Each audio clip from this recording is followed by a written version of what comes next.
आज कुछ ही क्षणों के बाद बागेश्वर धाम सरकार अर्थात पंडित धीरेन्द्र कृष्ण शास्त्री जी का बिहार के गोपालगंज में जो कार्यक्रम निर्धारित है वहां से आज आपको तमाम हनुमंत कथा सुनने को मिलेगा। आज इसकी शुरुआत हो रही है, लेकिन आज कुछ ही क्षणों के बाद बाबा बागेश्वर बिहार की पावन धरती पर पहुंचते नजर आएंगे और तमाम भक्तजनों के सामने वो आकर अपना हनुमंत कथा का शुरुआत करेंगे। लेकिन इसी बीच जैसा कि हमने आपको कल दिखाया था कि किस प्रकार से जहां बाबा बागेश्वर धाम का सरकार का कह लीजिए कि धीरेन्द्र कृष्ण शास्त्री जी का कथा होना है, किस प्रकार से व्यवस्थाएं हो गई है। शोभा यात्रा निकाले जा रहे हैं, कलश यात्रा 51,000 कलश यात्रा निकाले गए, जिसमें कि भाजपा नेता मनोज तिवारी भी नजर आए। लेकिन जहां एक तरफ तैयारी जोर शोर से चल रही है तो वहीं इसमें भक्तों का जनसैलाब उमड़ने लगा है। अभी से ही भक्त वहां पहुंचने लगे हैं। लेकिन आपको हम बताते चलें, गोपालगंज पहुंचने से पहले बाबा बागेश्वर को वैशाली जाने से रोक दिया गया पुलिस प्रशासन के तरफ से। क्या कुछ बातें थी, इन तमाम चीजों को आप विस्तार से एक एक कर समझेंगे। आखिर क्यों बाबा बागेश्वर का जो कार्यक्रम निर्धारित था वैशाली में होने वाला था वहां जाने से पुलिस प्रशासन रोक दी। देखिए, एक तरफ जिस प्रकार से बागेश्वर धाम सरकार की जयकार हर जगह हो रही है, बालाजी का जयकार हर जगह हो रहा है, तो वहीं दूसरे तरफ कुछ लोग भी ऐसे हैं जो धीरेन्द्र कृष्ण शास्त्री जी की लोकप्रियता को देखकर, हिंदू सनातन की बात करने के सलीके तरीके को देखकर भयभीत हैं, हैरान हैं, परेशान हैं और वह सोच रहे हैं किसी ना किसी तरह से व्यवधान उत्पन्न कर दें। लेकिन कहते हैं ना, बाबा जी के तरफ से सबकी ठठरी लगनी तय होती है। वहीं पर क्या कुछ बागेश्वर धाम के सरकार धीरेन्द्र कृष्ण शास्त्री ने कहा है और वीडियो जारी कर तमाम लोगों से क्या अपील की है, आगे हम वीडियो में एक एक कर आपको विस्तार से बताते हैं। चलिए करते हैं शुरू। लेकिन आप धीरेन्द्र कृष्ण शास्त्री जी को चाहते हैं, बाबा बागेश्वर धाम सरकार को चाहते हैं, बालाजी सरकार को चाहते हैं, तो एक बार जयकारा जरूर कमेंट बॉक्स में लगाइएगा कि जय बालाजी, जय बागेश्वर धाम सरकार। और आप गोपालगंज की धरती पर आ रहे हैं कि नहीं, कमेंट में जरूर बताइएगा। आइए सबसे पहले देखते हैं किस प्रकार से कलश यात्रा कल निकाला गया था। आप यहां स्क्रीन पर देख पा रहे हैं, शोभा यात्रा 51,000 कलश की यात्रा में मनोज तिवारी भी नजर आए थे और तमाम चीजों से आप रूबरू हुए भी होंगे। एक तरफ जहां तैयारी चल रही तो वहीं दूसरे तरफ देख लीजिए किस तरह से बागेश्वर धाम सरकार अर्थात धीरेन्द्र कृष्ण शास्त्री जो वैशाली जिला में कार्यक्रम निर्धारित था वहां पर जाने से पुलिस प्रशासन ने रोक लगा दी। अब सवाल उठता है, वहां पर रोक आखिर क्यों लगाया गया?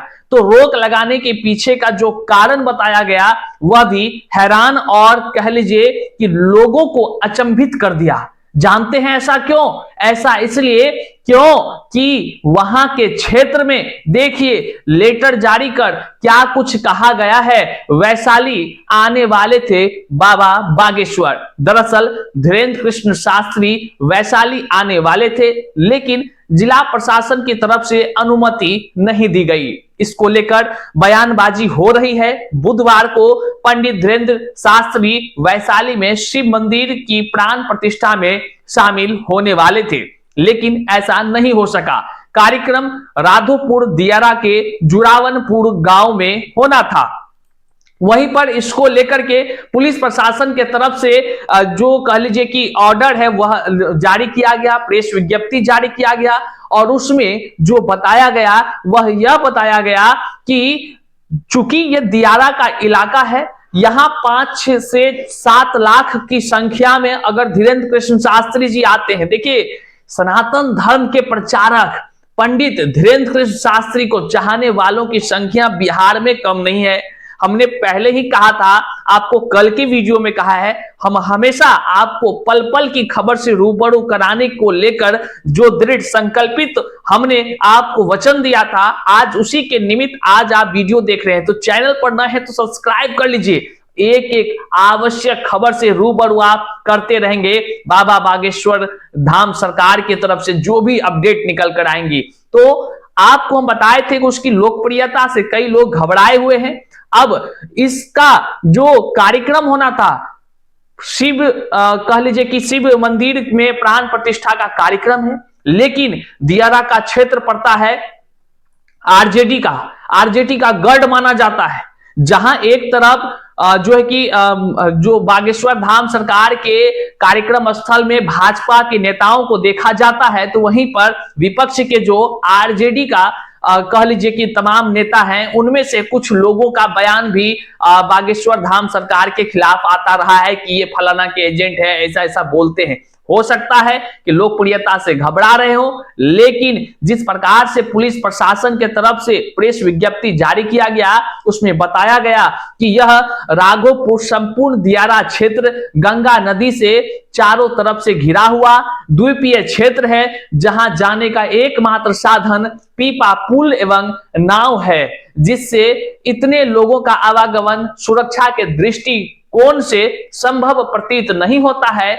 चूंकि इतने बड़े कार्यक्रम के आयोजन के लिए पर्याप्त स्थल एवं आवागमन हेतु पर्याप्त साधन उपलब्ध नहीं है, अतः लाखों लोगों की सहभागिता के कार्यक्रम कराया जाना विधि व्यवस्था के दृष्टिकोण से उचित प्रतीत नहीं होता है। इसी कारणवश उक्त कार्यक्रम को आयोजित करने की अनुमति नहीं दिया गया। हालांकि आपको हम बताते चले, वैशाली में बाबा बागेश्वर को आने की अनुमति नहीं दी गई, लेकिन इसी बीच पंडित धीरेन्द्र कृष्ण शास्त्री जी, जिसके आप सभी चाहते हैं, उन्होंने वीडियो जारी कर अपने तमाम श्रद्धालुओं से अपील किया कि हम जुड़ावनपुर गांव अभी प्रशासनिक दृष्टिकोण से बाध्यता की वजह से नहीं आ रहे हैं, लेकिन जल्द ही हम किसी दिन जरूर आएंगे। उन्होंने अपने श्रद्धालुओं से, उन्होंने बालेश्वर धाम सरकार के जो चाहने वाले हैं भक्तों से अपील किया है कि शांति बनाए रखें, हम जरूर आएंगे। लेकिन आपको बताते चलें, यह वैशाली का जो राघोपुर है, यह वह क्षेत्र है जहां से कह लीजिए लालू यादव आते हैं, अपने सत्ता का शुरुआत किए थे। उनके जो कह लीजिए कि उप मुख्यमंत्री पूर्व के रह चुके तेजस्वी यादव जी हैं, लगातार वहीं से जीतने वाले लोग हैं। लेकिन सबसे बड़ा सवाल है कि राजद का गढ़ माने जाने वाले क्षेत्र, जहां से तमाम नेता सदन तक पहुंचते रहे, बिहार में राज करते रहे, लेकिन इतने वर्षों में आज तक भी आवागमन को लेकर सही से उचित सड़कें नहीं हैं, जिससे आज हिंदुत्व सनातन की बात करने वाला इस तरह के व्यापक पैमाने पर जो बागेश्वर धाम सरकार का कार्यक्रम होना था, वह आयोजित नहीं होने का एक वजह भी बन गया।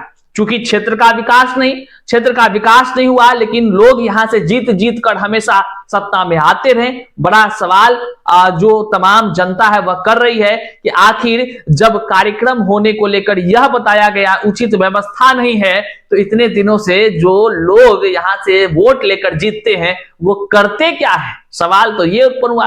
हालांकि सबकी बोलती बंद हो जाती है जब पंडित धीरेन्द्र कृष्ण शास्त्री अपना कथा करने लगते हैं। उनके मुख से जब शब्द निकलता है, निश्चित तौर से सबकी ठठरी लग जाती है, उनकी भाषा में, उनके अंदाज में। अब आपको हम बता दें, गोपालगंज और बांका में बाबा बागेश्वर का कार्यक्रम तय है और धीरेन्द्र कृष्ण शास्त्री वैशाली भले ना जा पाए हो, लेकिन उनका गोपालगंज में आज से 6 तारीख से लेकर 10 तारीख तक कार्यक्रम एकदम निर्धारित है। इसी बीच दिव्य दरबार का भी लगना तय है साथियों, और इसी बीच 9 तारीख को बांका भी जाने का संभावनाएं तेज हो चुका है। और आपको तमाम जानकारी हम आपको रूबरू कराते रहेंगे। एक बार जय जय बागेश्वर धाम सरकार कमेंट में जरूर लिखिएगा।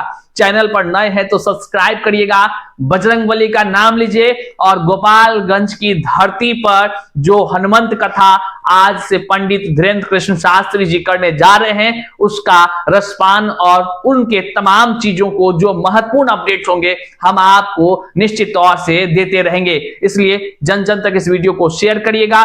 किसी भी क्षण आज जो है कि बाबा बागेश्वर जल्द ही आपको देखने को मिलेंगे बिहार के गोपालगंज की इस पावन धरती पर, और यहां पर आज से कथा की शुरुआत होगी।